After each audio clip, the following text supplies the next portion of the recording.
So, were you successful? Let's try this together now. And for this, in the source folder next to the components folder, I will add a hooks folder. This is just a convention, not something you have to do. You can name it differently, but I will follow this common convention. And then add a new file in there, which I'll name use http.js. Again, this name is also up to you, but since I will create a HTTP related custom hook in there, I think this is a fitting name. Now, the hook function itself, I will call that use HTTP, following this must use pattern where your custom hook functions must start with the word use. And I will export this custom hook here because, of course, I want to be able to use it in other files. Now, regarding the content of this function, as I said, there will be more than one solution, and definitely feel free to share your alternatives in the Q&A section if you want to. I'm just showing you one possible approach which I came up with. And for that, let's have a look at the general logic we want to outsource. In the end, it is the loading and the error state, but then also the entire code where we send the request, where we evaluate the response, all of that should be outsourced. Also, this error handling here, where we then set the error state, that all should be part of the custom hook. And therefore, I think it is reasonable to go to the app component and grab this entire fetch tasks function and grab these states here, and in the end copy that into use HTTP into this custom hook function. Now here we can get rid of this tasks state here because that's a bit too specific. That's specific to the app component. That's not something I would want to put in the use HTTP custom hook itself, because this hook should not just be usable with tasks, but with any kind of data. But I will definitely keep the loading and error state in there. Now, of course, to use state in this file, as always, we should import use state from React. And I will rename this function here from fetch tasks to send request, so that this has a more generic name, because we will also tweak the logic in there to be more generic.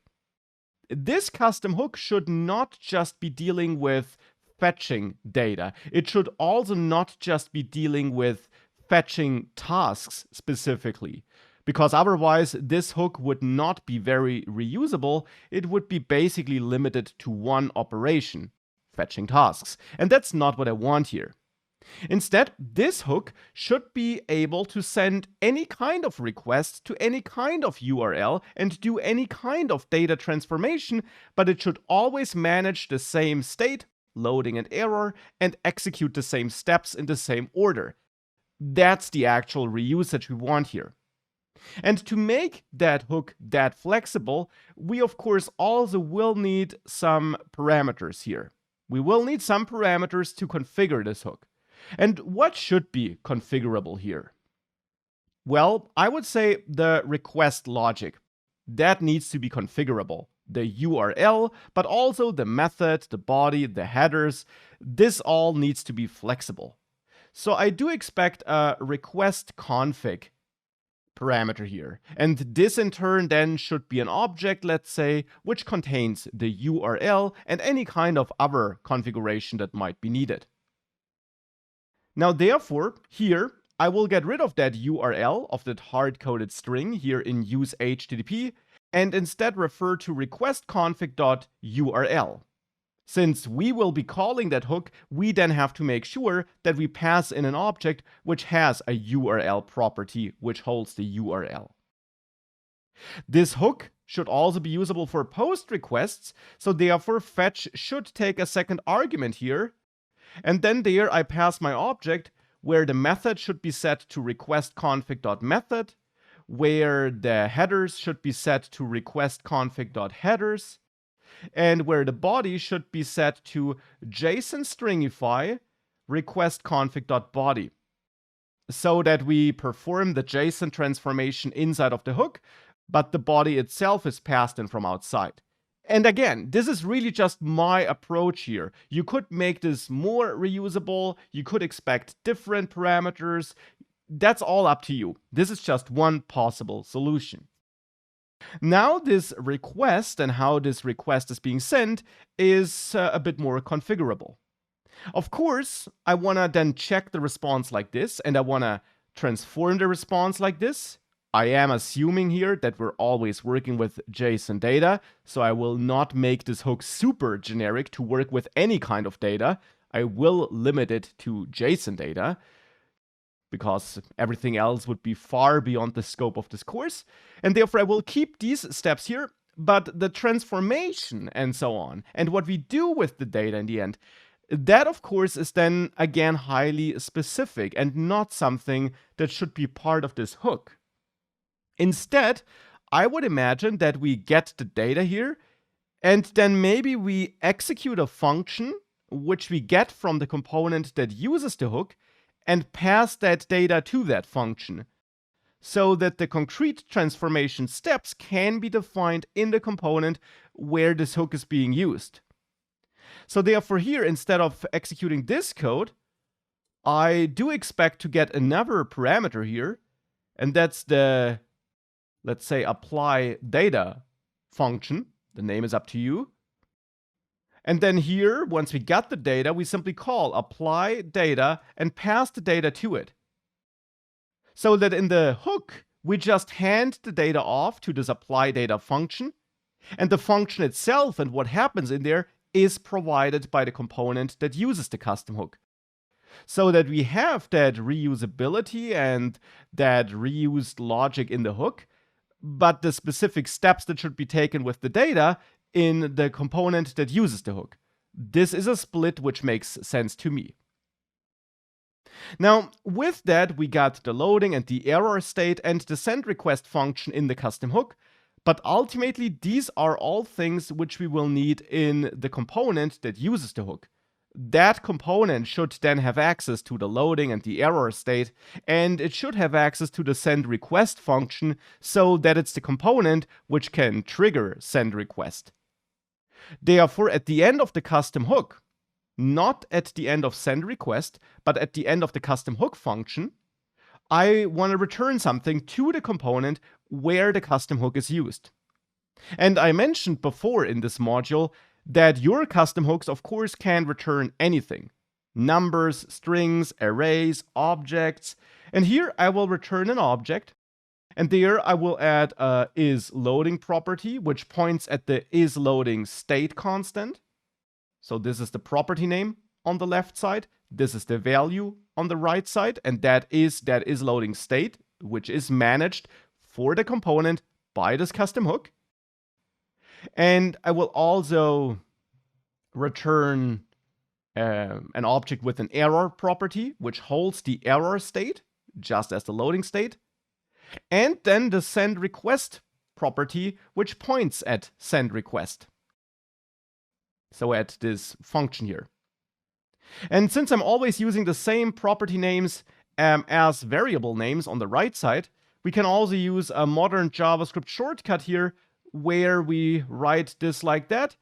That's the same result, or that will give us the same result as the code I had a couple of seconds ago. It's just a bit shorter, and it will be transformed to that longer syntax under the hood by JavaScript. So that's a shortcut we can use in modern JavaScript. And with that, we got our custom hook, at least the first version of it. Now let's see how we could use this custom hook. Back in the app component, I now want to use my custom hook. And therefore, first of all, we have to import it. So I import use HTTP from hooks use HTTP. Then we can get rid of the isLoading and the error states, because that's now a state which will be managed by the custom hook. So we can just call use HTTP here. Let me actually call this here after initializing the tasks state.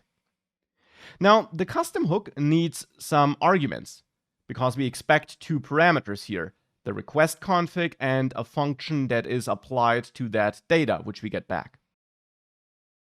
So therefore we should pass that in. And for the request config, we pass in an object with a URL property, because inside of the custom hook, we are accessing a URL property here. And we then also later access method headers and body. And therefore for the URL in the app component, I will pass in this string here. Now in the custom hook, we also then expect a method headers and body. And the thing is that for app.js, I just want to get data, and therefore I want to send a GET request. I don't need any headers, and I don't need a body. And to be flexible enough and to not force all components to then pass in some dummy data or anything like that, I will go back to the custom hook and tweak this configuration here for the fetch request a bit. And in the case of the method here, check if request config method is set. And only if it is set, I apply it here. And otherwise, I set this to get as a default. For the headers, I will check if headers are provided on the request config. And if they are, I, of course, will apply them. Otherwise, I'll set headers to an empty object. And for the body, I'll check if request config body is set, in which case I will stringify it, so transform it to JSON, I mean. But if we got no body, I'll set this to null here. Now with that, the custom hook should be flexible enough so that use HTTP can just pass in an object that looks like this. Now that's not all though. We also need to provide a second argument, which is that function which receives the data here in the end. So therefore, I will define a function here. We could define it inline in the argument list, but to make it a bit more readable, I will define it here before I call use HTTP. And I will add a function which I'll name transform tasks. Here, I then expect to get my tasks object. And inside of transform tasks, I then want to apply the transformation logic which we had in use HTTP.js before. I deleted it there, but I still have it down here in app.js because I haven't deleted this code yet. So it's in the end this logic, lines 30 to 36 here in my case, which I want to copy and add here into transform tasks. And it's the tasks object through which I want to loop here with a for in loop, and which I use down there. And with that, we transform all the tasks from objects, which we get back from Firebase, into objects that have the structure and format we need for our frontend. And then we set our tasks state, which we can still do since we still have set tasks here. And we set our loaded task like this. And now it's the transform tasks function, a pointer at this function, which we pass as a second argument to use HTTP. And then this function will be called for us by the custom hook whenever we get a response. And this is the best of both worlds. With that, we have the main logic in the custom hook, but the data-specific logic in the component where we need the data. That alone still won't do the trick. Use HTTP does not just require parameters, it also returns something. It returns this object with the loading and error states and a pointer at the send request function, which we ultimately will need to call to trigger that request. So in app.js, I will get back my HTTP data here. You can name this constant however you want. And I will destructure it by pointing at HTTP data. And we can pull out is loading, error, and send request.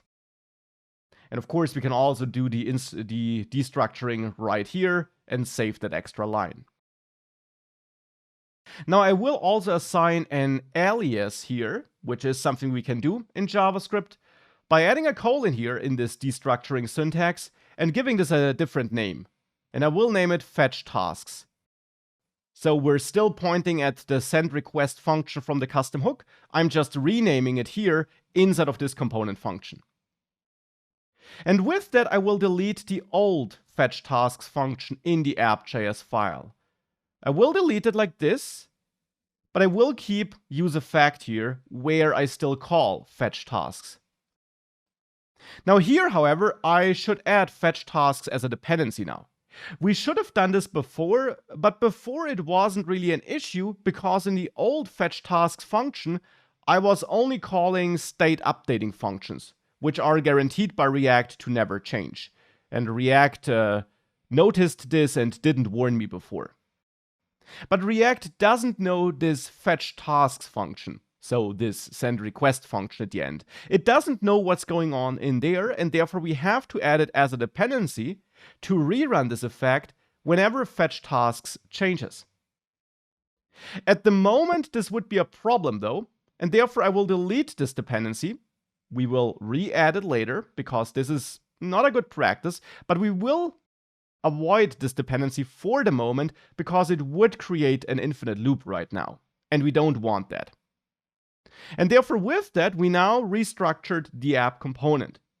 We still get access to the isLoading and error states, which we pass on to tasks, to the tasks component down there. And we still get access to fetch tasks, but the logic for sending that request and handling errors and so on is now part of the custom hook. And therefore, if we save everything now, this should work again.